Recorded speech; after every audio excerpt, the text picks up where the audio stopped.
परमात्मा कबीर साहब कहते हैं कि गोता मारूं स्वर्ग में और जा बैठूं पाताल, कह कबीर ढूंढता फिरूं अपने हीरे मोती लाल।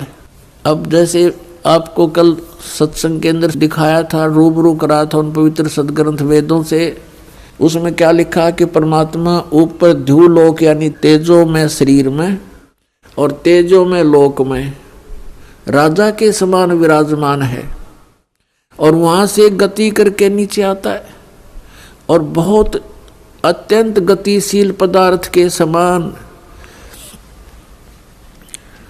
जैसे आकाशीय बिजली गिरती है नीचे बहुत स्पीड से, ऐसे परमात्मा सतलोक से गमन करके चल के यहाँ आते। तो वो परमात्मा अच्छी आत्माओं को मिलते हैं, उनको उपदेश करते हैं, तत्व ज्ञान से परिचित कराते हैं, अपने से परिचित कराते हैं। तो उन महापुरुषों ने जो ज्ञान दिया वो परमात्मा से प्राप्त ज्ञान दिया। उनमें से अब्राहिम सुल्तान अधम भी एक महापुरुष हैं। अब्राहिम सुल्तान अधम ये कौन थे? एक बल्ख नाम का शहर है, बल्ख बुखारा, इराक के अंदर, और वहाँ का एक अब्राहिम सुल्तान अदम नाम का एक मुसलमान बादशाह था। पूर्व जन्म के संस्कार से उसके इतने ठाठ कर रखे थे, भगवान ने 18 करोड़ घोड़े खरीद रखे थे। पुण्यात्माओं, जब तक इस प्राणी को तत्व ज्ञान नहीं होता, यहाँ के ये कंकर पत्थर जोड़ने में ही लगा रहता है।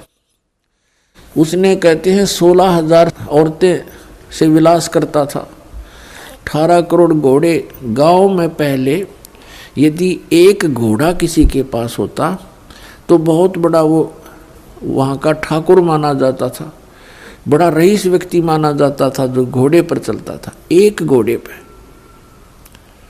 जैसे आजकल तो जिसके पास कार है उसको बहुत अच्छा धनी मानते हैं, तो उस समय घोड़े से ही उसके धन को आज्ञा करते थे, काउंटिंग करते थे।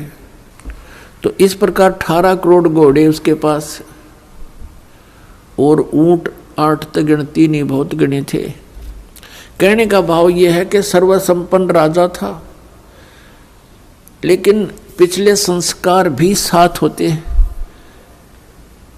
अब वो चाहे कितने ही सुख को प्राप्त है, लेकिन परमात्मा की चाह आत्मा को फिर भी बनी होती है।